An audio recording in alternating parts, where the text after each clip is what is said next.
And sometimes you wake up and have to do some really dirty jobs. This is the toilet, and the hose broke. So if you can imagine the mess I'm dealing with this morning, this sucks.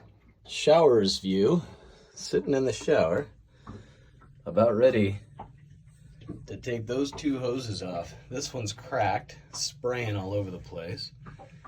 And then the boot down below that big jug. So this is gonna be super fun. Ugh, it smells so good. Look at the bubbles. Ew.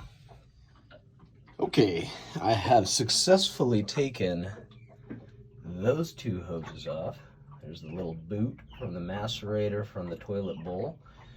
And that goes from the macerator out to the tank or to the ocean.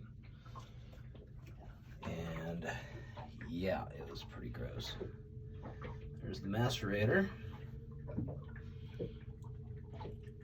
But you know, one thing I do recommend is if you're gonna do this, run some dish soap through it a few times before you start working on it. I'll tell you what, you can see the suds over here.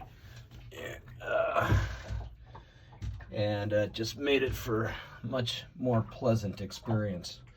Could have been, well, could have been all wastewater, really stinky, so made it a lot better. Here's my mess.